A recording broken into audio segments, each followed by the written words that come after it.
Allergic rhinitis is the most prevalent immunological disease in the world. It affects around 400 million people, with severe disease having a profound impact on people's quality of life. Despite increasing awareness of allergic rhinitis amongst the medical community, the condition remains largely underdiagnosed, suboptimally treated, and poorly controlled. However, knowledge, therapies, and management of allergic rhinitis have come on leaps and bounds. Even though the mainstay of treatment remains intranasal and oral glucocorticosteroids and antihistamines, what role can allergen immunotherapy and biologics play in refining and improving treatment? And what does dual therapy look like using both AIT and biologics? Are these the panacea that has been predicted? Welcome to the EUFOREA Innovation Forum debate.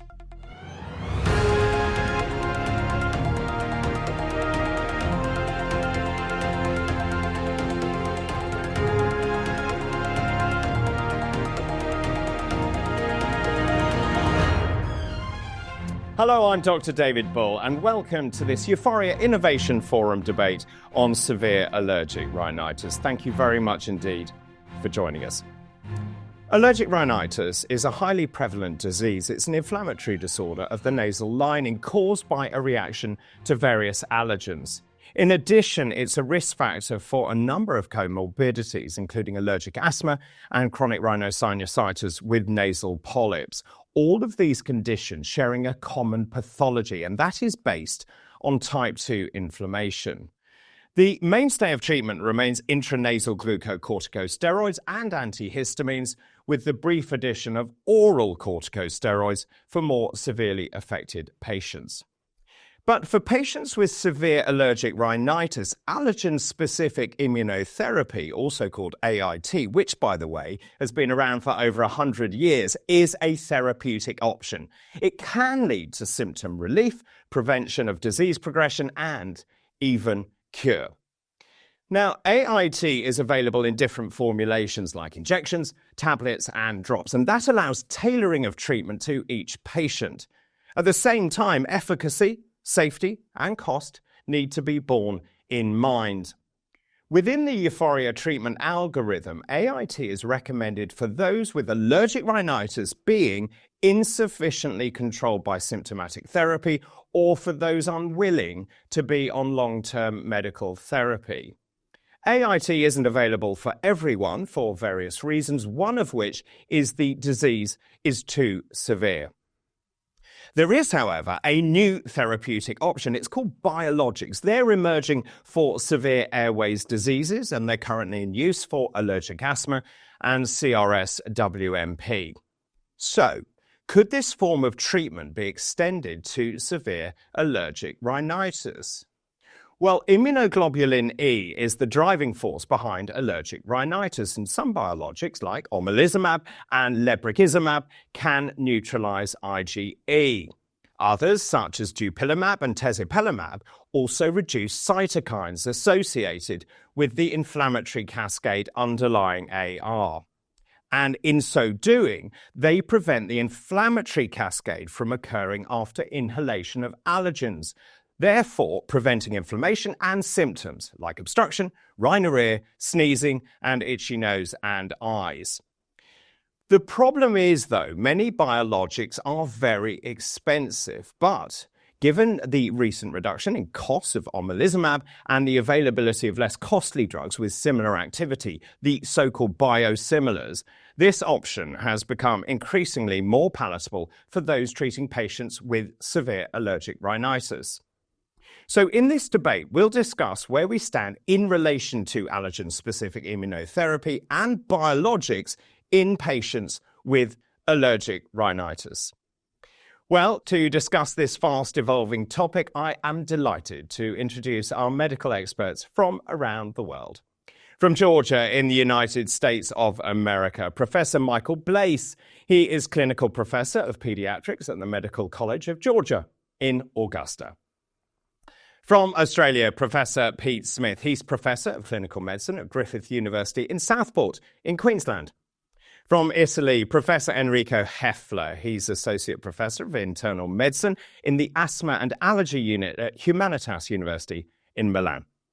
And last, but by no means least, of course, from Germany, Professor Ulrich Warn. He is Professor Emeritus, former head of the Department of Pediatric Pneumology and Immunology at Charité University Medicine in Berlin.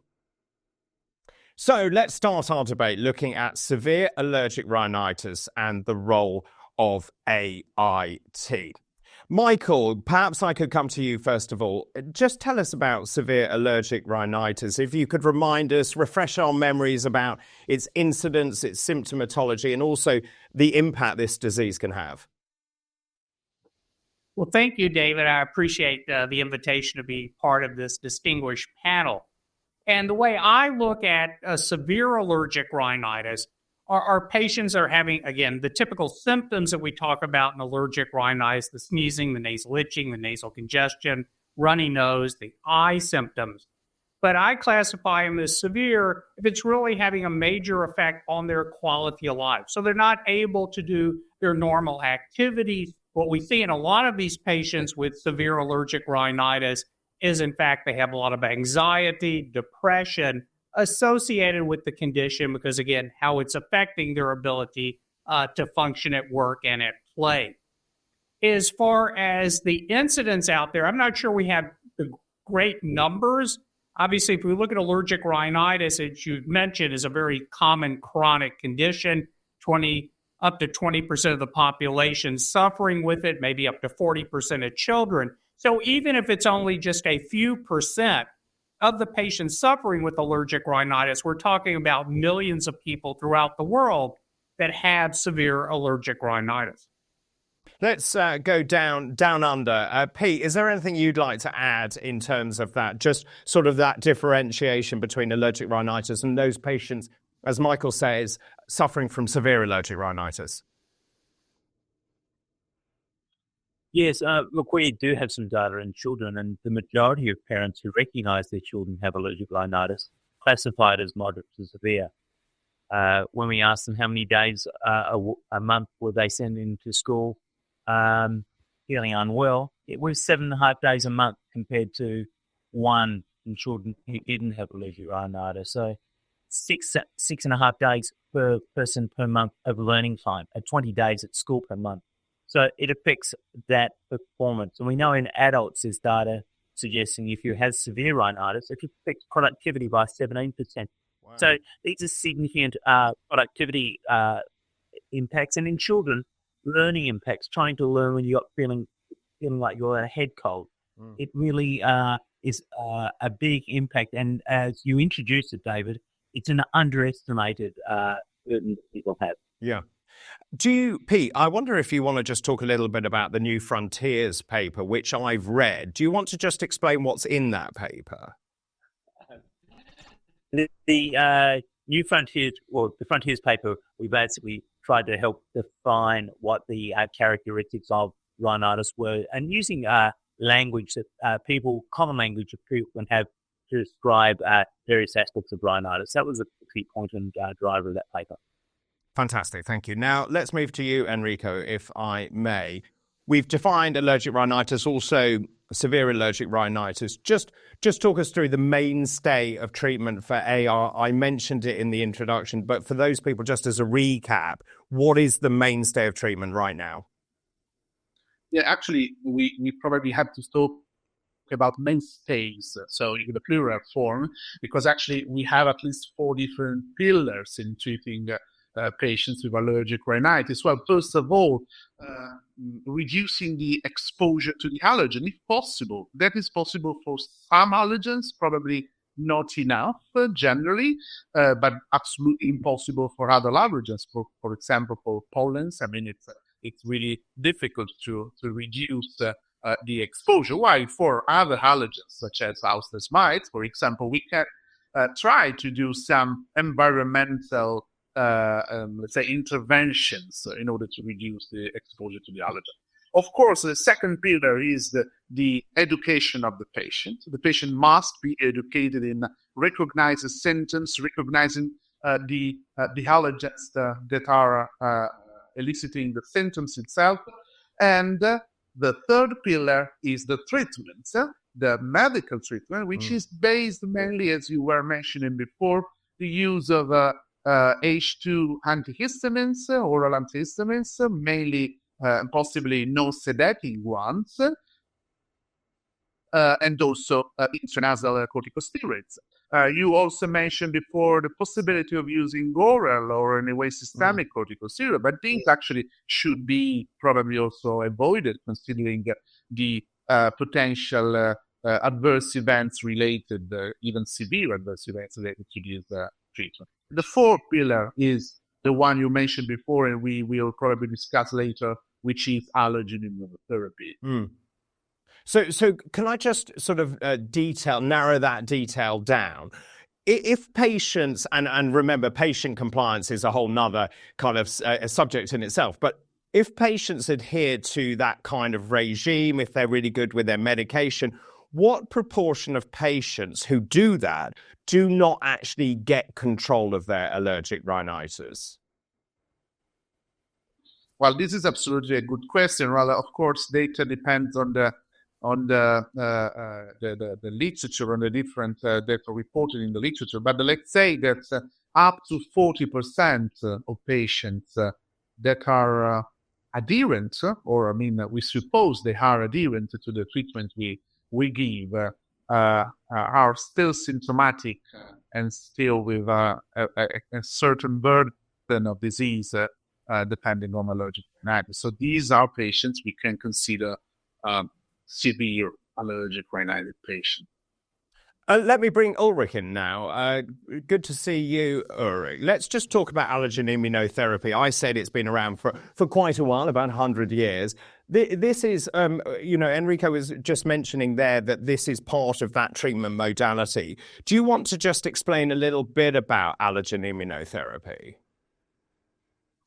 Well, as you know, and everybody is aware of that, usually in medicine, drugs are effective as long as we give them to our patients and the patients take it. This is different with both subcutaneous and sublingual application of the allergen over a period of 1 to 3 years. We can expect disease modification. And this is particularly important for those who are seeing children. I have been seeing allergic children throughout my life.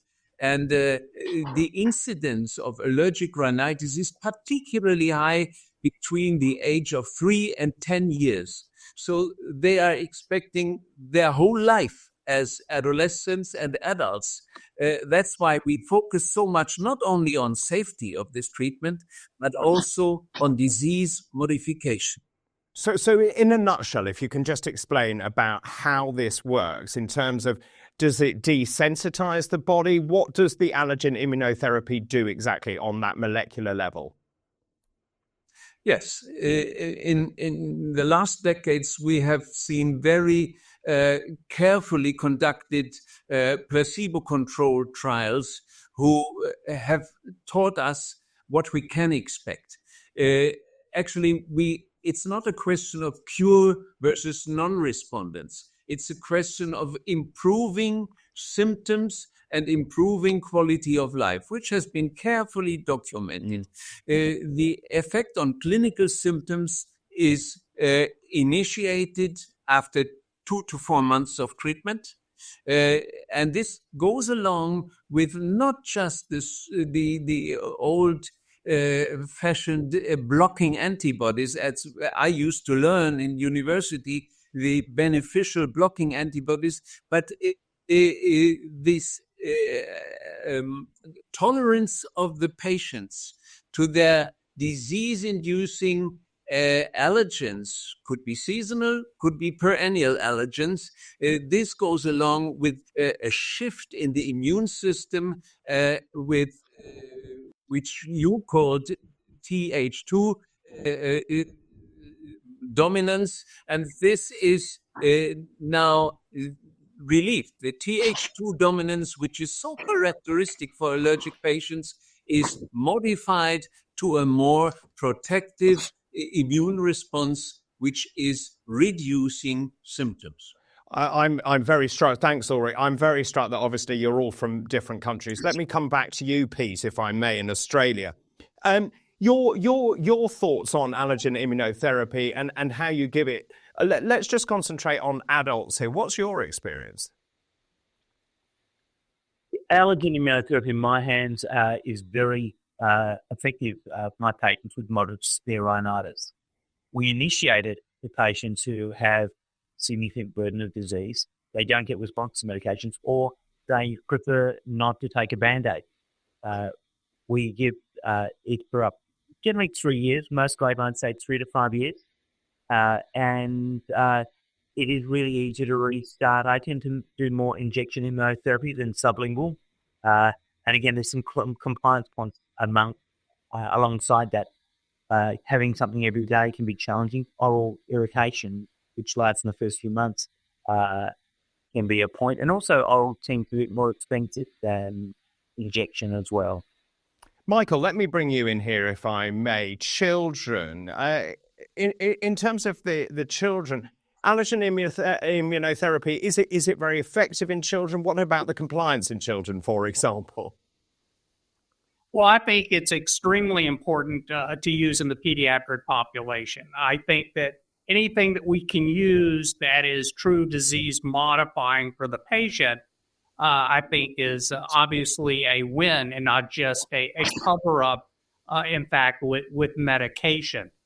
And so one of the things when I'm talking to parents, and the reason that I believe their child's severity deserves immunotherapy is, again, talking about the disease modification and at least some of the data suggesting that we may prevent further atopic conditions like asthma and others developing in that population. So I think that, again, the role of allergen immunotherapy is extremely important in the pediatric population. Enrico, thank you very much indeed. Enrico, in terms of this, how do you know which patients are going to do well? Or is it a bit of potluck, or is there some clinical, or is there actually some sort of clinical directive towards this? Well, this is a $1 million question, of course, but let's say that when you select a patient properly, so when you combine clinical history, the periods in the periods of the year in which the patient is symptomatic, with the sensitized allergens, to have the allergens for which the patient is sensitized to, and maybe using also some tools such as molecular allergology. So, for example, recombinant allergen specific IgE, which is the use of single molecules and not the entire extract specific IgE. But in this case, we are able to find those patients who are truly sensitized to that allergenic source, truly symptomatic, and therefore, in that case, I feel quite confident that choosing the specific immunotherapy for that patient will be helpful for the patient. And Ulrich, if I could bring you in here as well, I'm very mindful of contraindications. Are there contraindications to using allergen immunotherapy? Well, for most of the allergens, I think we have very, very few contraindications. I think of immunodeficiency, certain autoimmune diseases. There I would not try to modify immune functions in any of the children. However, these are rare disorders, and in the vast majority of those patients coming to our clinic with their seasonal or perennial complaints, they are candidates for immunotherapy if it reaches a certain level of impairment and severity. Okay, and if I may come back to you, Michael, just in terms of AIT then, why isn't it offered to patients, to most patients with severe AR then? Because it is very patchy, it's very sporadic who gets it. And this is against the recommendations that have been brought in by EUFOREA. And the recommendations we have in the United States from the major allergy organizations also. And I think it's multifactorial here.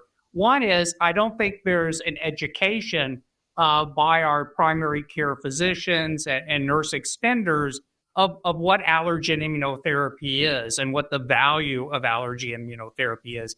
And therefore, getting those patients referred to the allergist has been a difficult situation. And I think a lot of cases when we see the patient, there are cases where, in fact, when it's explained to the patient, they do not want to go through either frequent injections or daily sublingual tablets as we have in the United States. And we get into problems with adherence. So that becomes an issue in a lot of the patient population as far as doing it. And then obviously there's a problem with cost. And again, it varies in the United States depending upon the person's insurance or their health plan as far as, what type of coverage there is for allergen immunotherapy. I do want to make one other point. There is a group that I'm very concerned about using allergen immunotherapy. That's a patient that has, in fact, severe asthma, because they're, in fact, more likely to have problems tolerating immunotherapy. So I think we have to be concerned with that group, too. Well, thank you very much to all of you for the moment. Let's now move on, though, and talk about biologics and the role they may be able to play in the treatment of severe allergic rhinitis.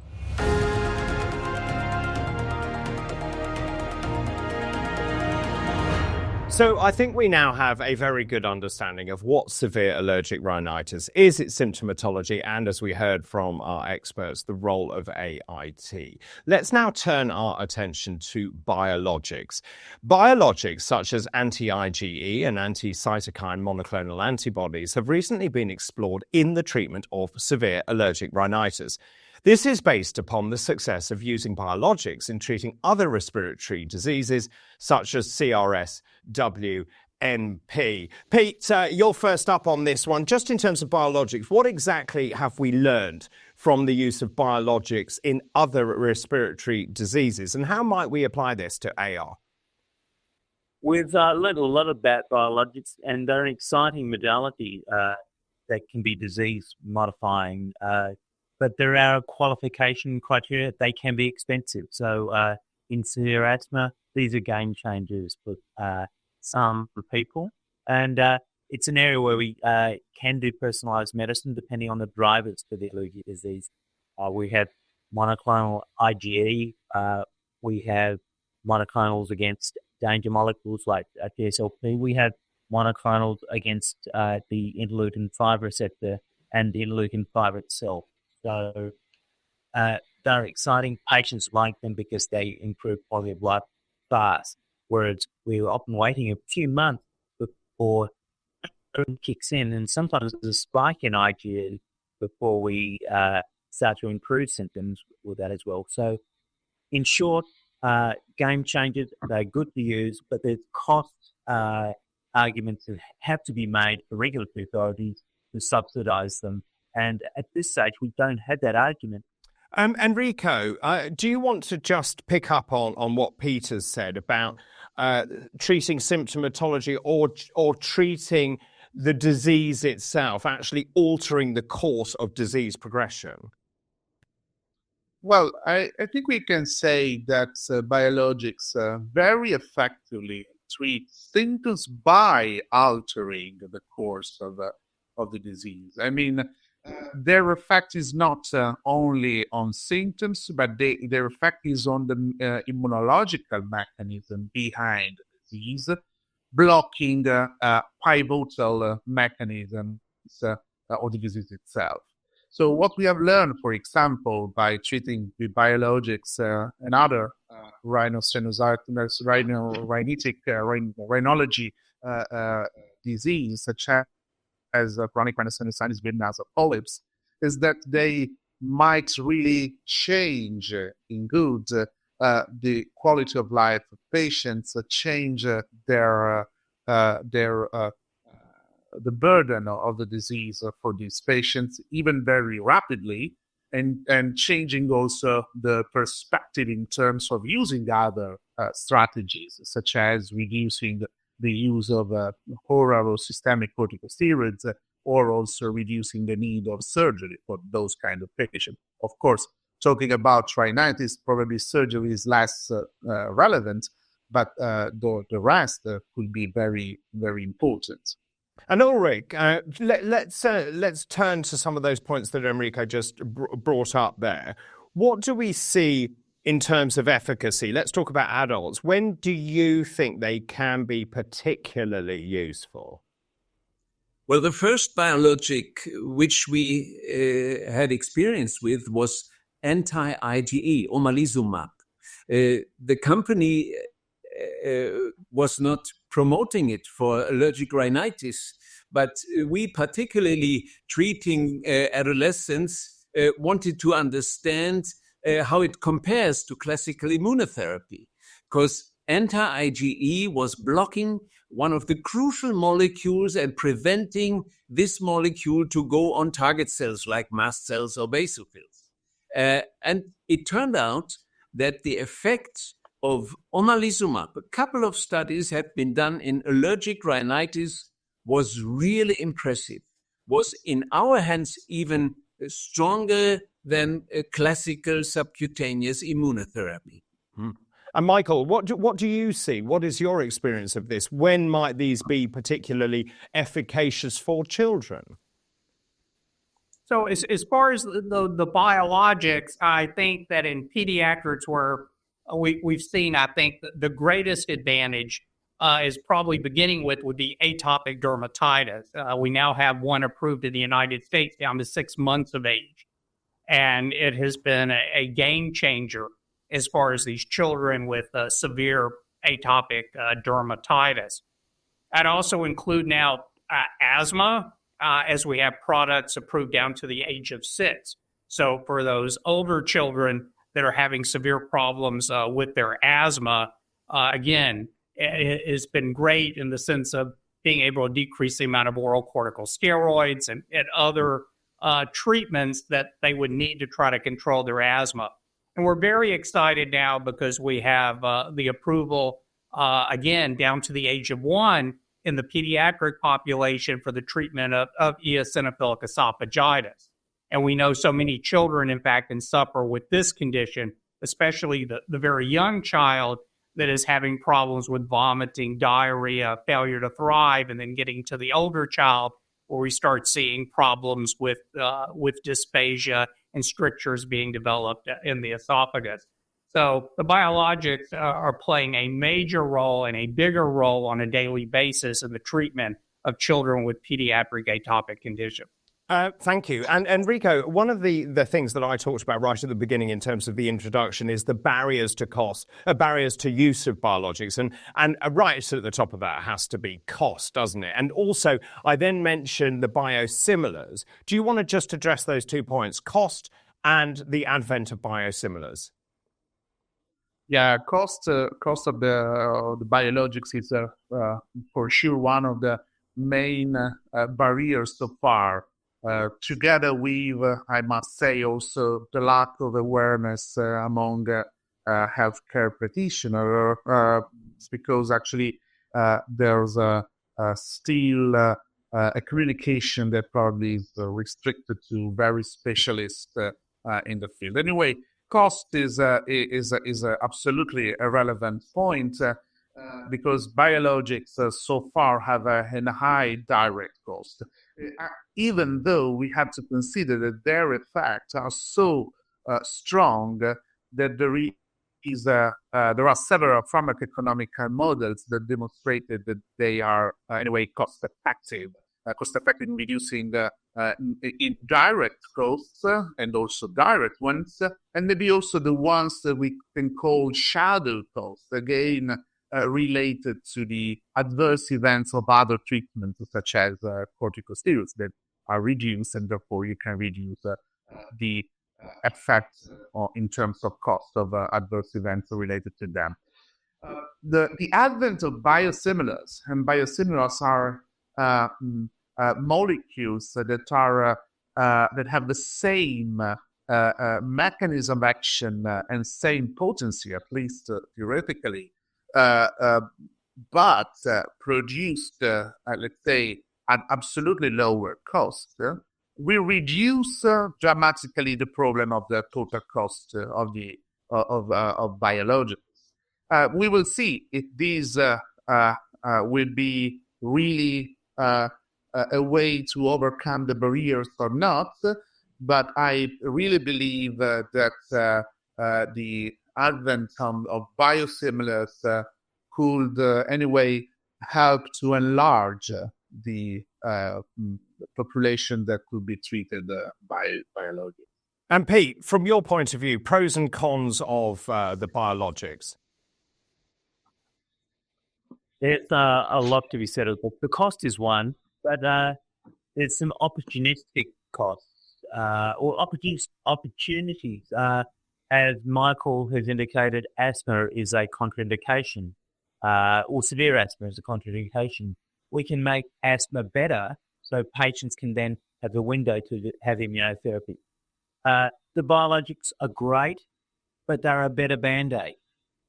Whereas immunotherapy is something that can be truly disease-modifying and may allow less biologics. That's the exciting opportunity, or possibly even stopping it if the allergens are driving the disease. Biologics also provide an opportunity for compliance. Patients get a result from that, and regulatory requirements necessitate frequent consultant review. So that immunotherapy, which can have a compliance rate as low as 15% finishing a 3-year course, goes up dramatically when used in conjunction with a biologic. And can I just ask you, in Australia, have any biologics been licensed for AR? No, they're not. They're for asthma, for polyposis, for atopic dermatitis, and chronic spontaneous urticaria. That's not to say that when the patient's on that, that doesn't provide us opportunity to ride the back of that P2 modifying course that Ulrich alluded to, where we actually have less deep information and provides an opportunity for us to actually obtain a better outcome with use of these agents. Thanks, Pete. Michael, let me just ask you the same question in the States. I'm very aware that licensing is on a country-specific basis. In terms of using these molecules, have they been licensed in the US?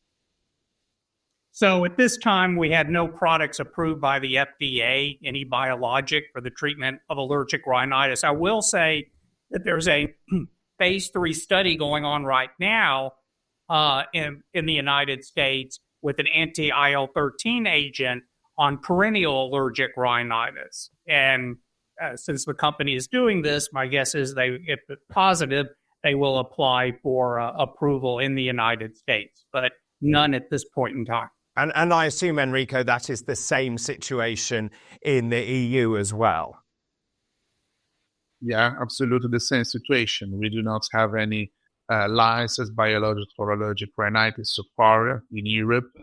So we need, of course, more proper data, let's say, to confirm the hypothesis of the potential efficacy. And Ulrich, can I ask you this? In terms of biologics, and we've heard some really promising stuff and great trials and all the rest of it, waiting for accreditation, licensing, and so on. Where would you position biologics then in the treatment of AR? Well, it's, of course, since none of the biologics which we are aware of has been registered for allergic rhinitis, it will be an indication for very rare, exceptional cases. For example, all the allergists know that immunotherapy with animal dander, let's say cats or horses, is not something which should be done by doctors round the corner.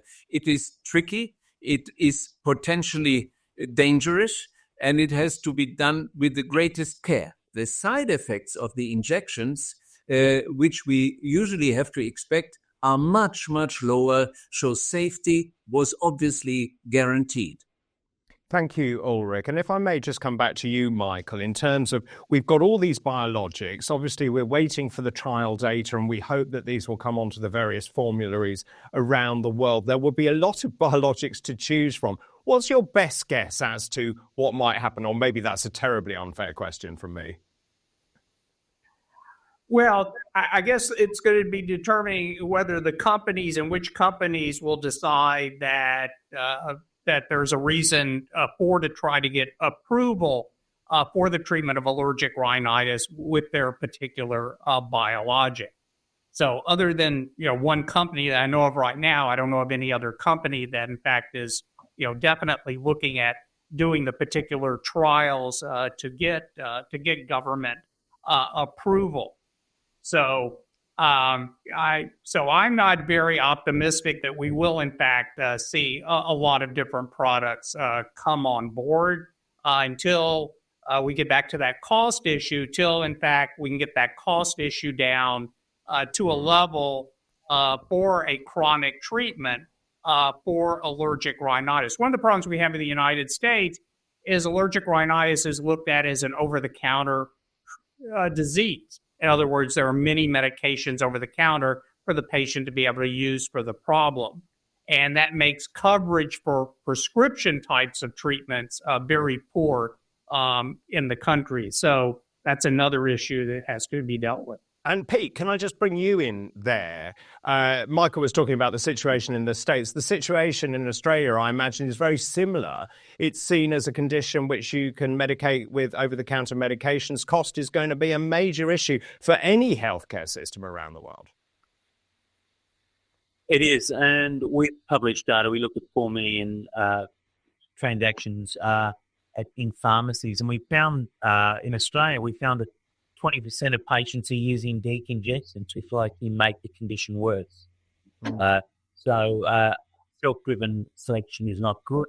We know that approximately 20% of people don't like using nasal steroids, which is one of the most effective treatments for allergic rhinitis. So as far as over-the-counter Band-Aids, antihistamines, many people think are the magic, and they're actually in consumer advertising as the panacea, improved symptoms overall by 7 to 8%. So patients are underserving themselves with this over-the-counter model. We know that rhinitis affects quality of life. Enrico alluded to shadow costs. And during the introduction talked about anxiety, depression, suicide rates higher. Finnish data on asthma deaths and rhinitis associated car accidents would actually suggest there's actually greater car accident fatality with sedating antihistamines, which again are over the counter. And again, we're close to 20% of patients when using antihistamines in Australia use sedating antihistamines.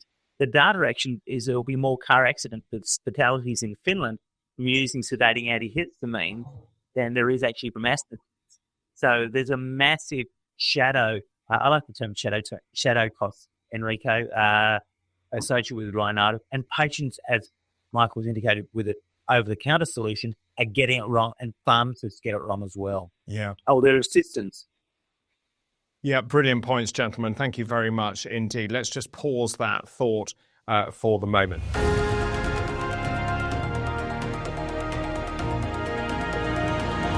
Well, let's now look at the role that dual therapy might play. That's combining AIT with biologics. Michael, let me come to you first. What do you think the benefits might be of combining AIT with a biologic? I think there could be lots of patients where that would be a great benefit. We have patients that we place on allergen immunotherapy that just can't tolerate it, in the sense that they're having a lot of local reactions. They may be having evidence of anaphylaxis after certain injections. So adding something like a biologic to tamper down the immune system may in fact allow those patients to tolerate their allergen immunotherapy. Also, I think it could be very helpful as far as rush immunotherapy, in the sense that starting a patient on a biologic and then rapidly placing them through desensitization with allergen immunotherapy to getting them up to a maintenance dose much faster, and hopefully lead to a clinical improvement much faster. in the population. And then a third thing that we mentioned before is that patient with, in fact, severe asthma, and therefore adding a biologic again to tamper down their type 2 inflammation may in fact allow them to get the benefit of allergen immunotherapy that without biologics they would not be able to get. So I think there's a lot of good reasons to think about a dual therapy with AIT and biologics. Enrico, would you like to add anything to that? Also, I'm just really interested to know about sort of evidence behind this of combining a biologic with AIT. But very poor evidence so far, unfortunately. There are some evidence in terms of reducing the risk of allergen immunotherapy adverse events. In particular, actually, in a field which is not the same, but I mean, in a way, in immunotherapy, in allergen-based immunotherapy, which is the Hymenoptera venom immunotherapy, which is, of course, subjected to higher risk of anaphylaxis. And in these cases, there are described experiences in which the use, for example, of an anti-IgE combined to the immunotherapy was able to reduce the risk of developing severe adverse events. And we can suppose that this could be the same also for allergen immunotherapy for respiratory allergens, even though, fortunately, severe adverse events related to allergen immunotherapy are quite rare. As far as the other potential benefits, unfortunately, we do not have strong evidence in literature. There are some case series or case reports that are quite encouraging. That we think that, for example, as I've been mentioned before, patients with severe or in a way uncontrolled asthma could maybe benefit by using the combination of biologics and allergen immunotherapy. Enrico, thanks very much. Pete, anything that you'd like to add here? I'm also mindful, we sort of skirted around it, but risks. Any risks particularly for you of combining those two? I think it's a risk reduction overall, David. We can have risks for, say, omalizumab. Risk is generally 1 in 2,000 patients, and that can occur with a first or second shot. So there is risks. I've seen risks. I've seen anaphylaxis with most of the biologics, but that's very rare. In 2024, our great friend and fellow executive member of EUFOREA, Steve Dunn's group looked at TSLP in combination with allergen immunotherapy and rhinitis and found faster symptom control, less side effects, and that may be a promising option. So that was. We also had the model of allergen immunotherapy with food immunotherapy in reducing symptoms, and that rapid induction phase that both Michael referred to and Nico. So in food immunotherapy, it was approved by the FDA using omalizumab in the in food allergies in August last year. So the early induction of food allergies, it's exciting in cutting down symptoms. It'd be nice to translate that to a disease with a heavy burden like allergen immunotherapy, where it's hard to initiate that therapy and cover that early period in particular when patients may not be feeling the benefit or that we know is likely to come to them. Ulrich, perhaps I could bring you in here. Your thoughts about the combination and anything that we haven't touched on already? Well, first of all, I agree with what was said by my colleagues, and I fully agree with this. However, let me point out one aspect. Biological molecules like omalizumab, as well as immunotherapy, have not only been shown to have an additive effect. However, a biological may completely act in a non-specific way, whereas immunotherapy is usually introduced with 1, 2, or 3 allergens. Could be grass pollen, could be birch trees or others, Omalizumab, for example, is totally non-specific and may actually offer relief from comorbidities as well as multiple sensitizations and multiple allergies. Mm. And Michael, in terms of a pediatric setting, do you see the combination being used widely in pediatrics? I think it's something that definitely it would be used. Whether widely, it's hard to answer at this point in time. Again, dealing with issues associated with cost. But again, we have children that have severe asthma, where in fact this may be very important as far as getting them on allergen immunotherapy. And the other thing that I think would appeal to parents again is that by using by doing dual therapy, that maybe we can again get the patient to a higher level of their allergen quicker with immunotherapy, and therefore being able to again get them to maintenance dose much faster and get relief much faster. So I do think adults or children that there definitely are situations here where there can definitely be an advantage for the patient. I mean, staying with your country and particularly the health insurers, clearly they're going to be worried about cost here because they're thinking there's not just one therapy, there are two therapies here. That is going to be tricky to prove to them that it is actually worth having that dual combination. They might say, oh, it's counterintuitive. You I assume, would counter that by saying actually the two together will have an additive effect and actually it will be cost effective.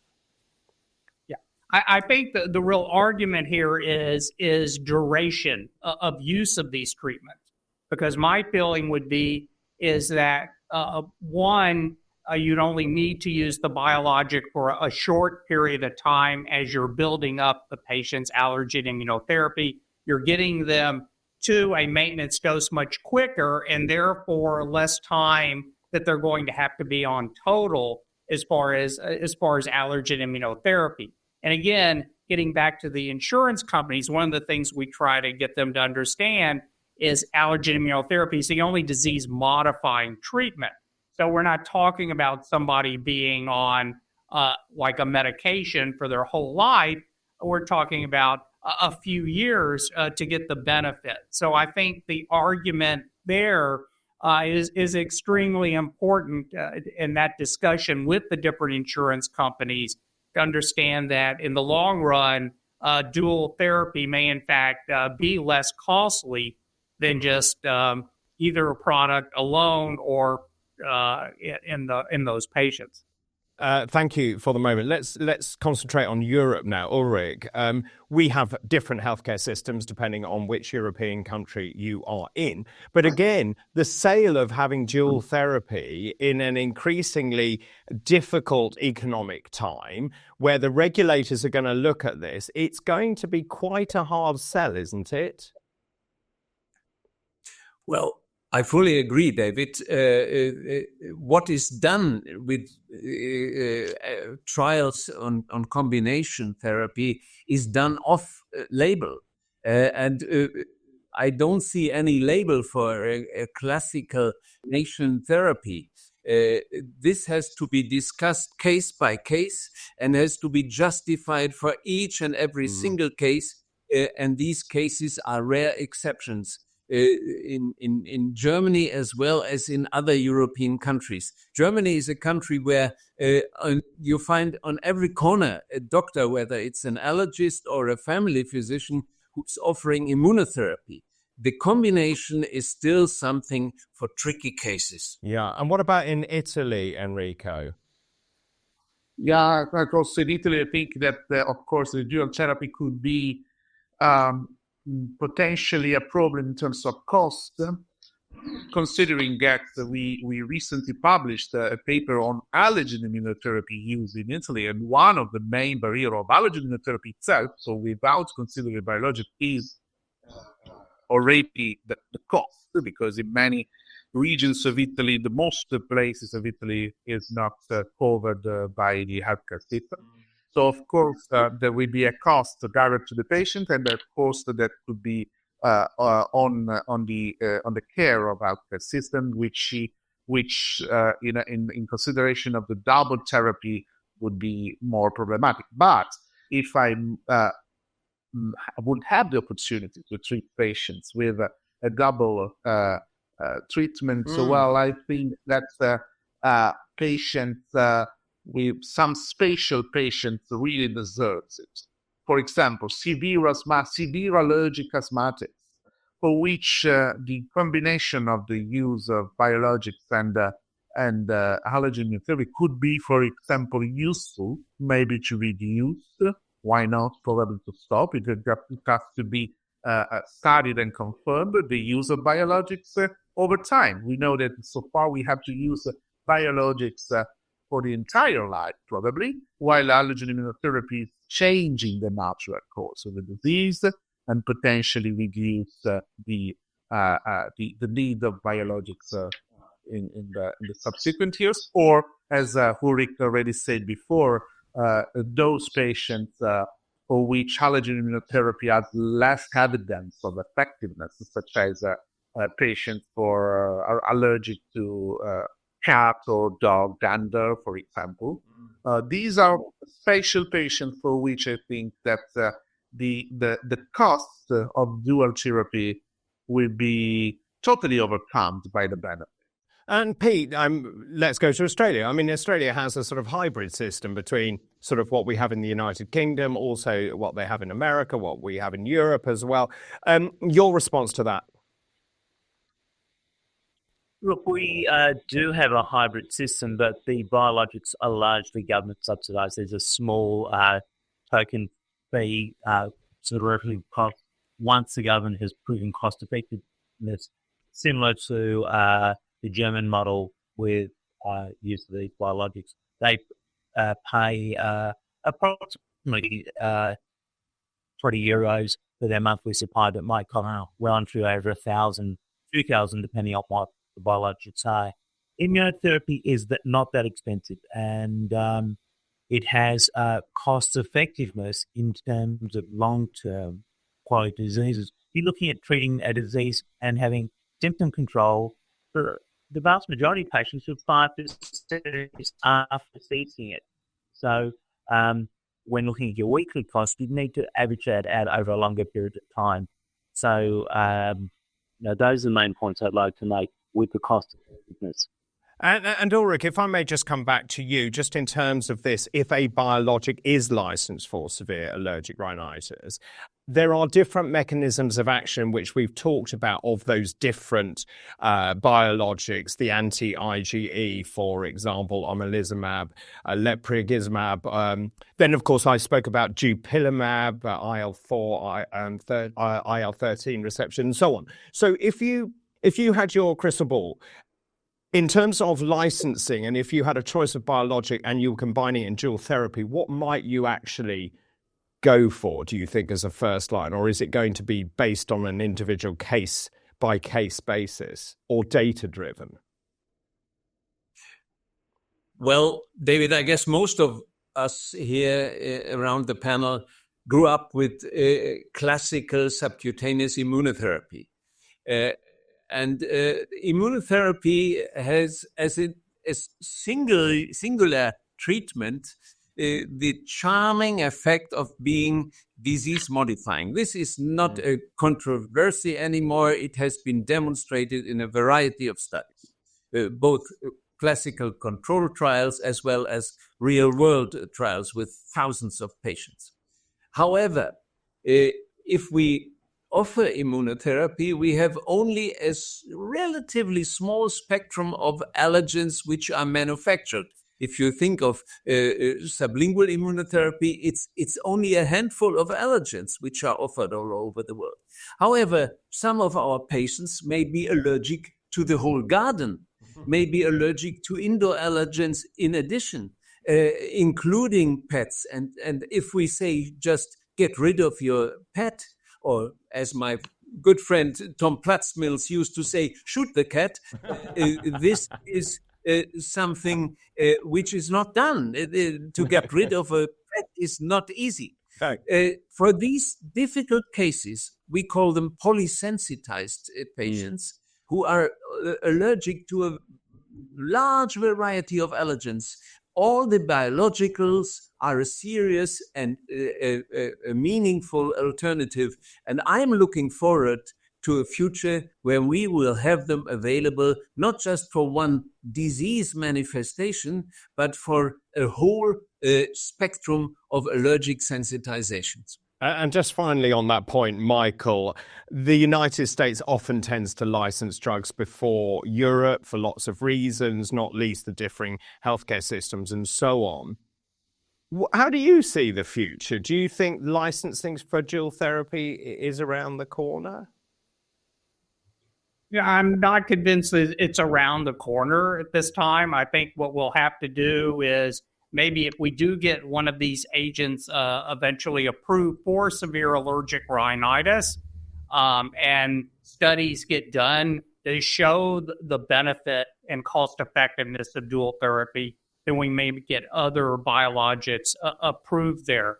But I think economically, there's going to have to be convincing of the pharmaceutical companies to do the studies to get licensing. And I don't know, especially with biosimilars coming along, if in fact we'll see that happen. Thank you very much indeed, Michael. And thank you also to all of you gentlemen for those incredibly insightful comments.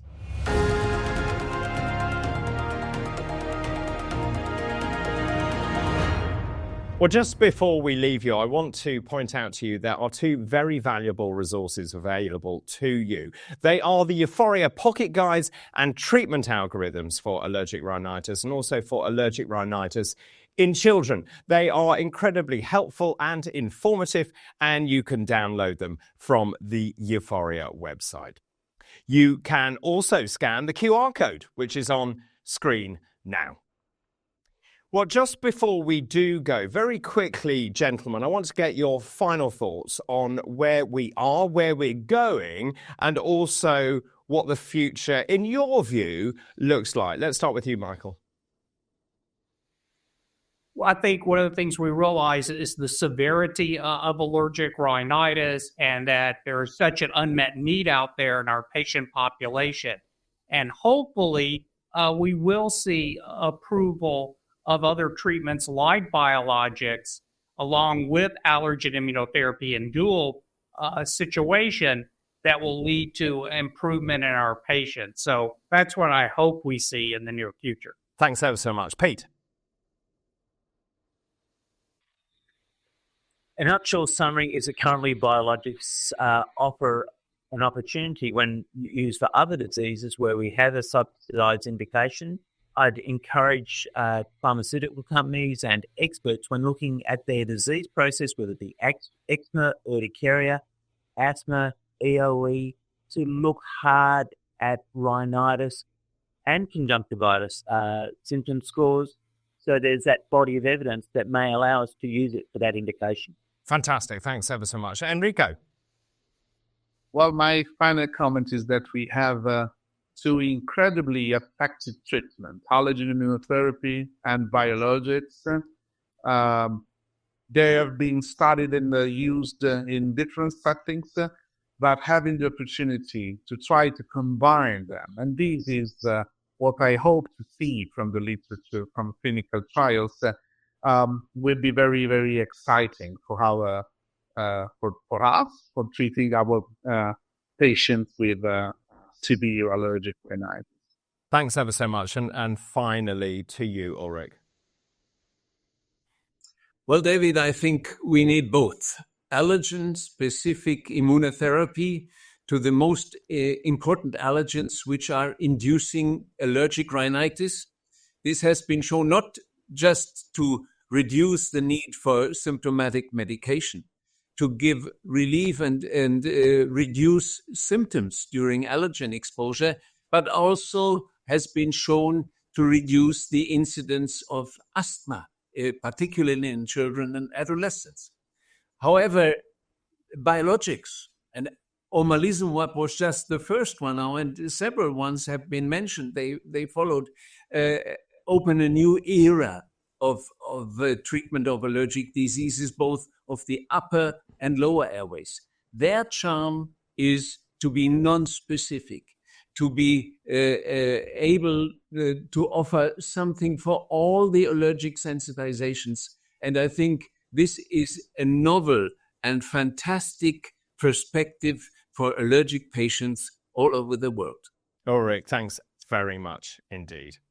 Well, sadly, that's all we have time for. It really has been a brilliant, thought-provoking debate. Thank you to all of you, gentlemen, for taking part. Many thanks indeed to my guests, to Professor Michael Blaise, to Professor Pete Smith, Professor Enrico Heffler, and Professor Ulrich Wan. And thank you very much to all of you for watching this EUFOREA Innovation Forum debate on severe allergic rhinitis and the role of allergen immunotherapy and biologics. I do hope you found it useful, informative, and provocative. Now, you can find more information about EUFOREA. You can also register for the EUFOREA meetings and e-Academy. That's the online learning portal on the euphorea.eu website. You can also sign up to receive the latest news via email. And also don't forget to follow us on socials for all the latest news and information. But for the moment, from all of us here, thank you for watching and goodbye.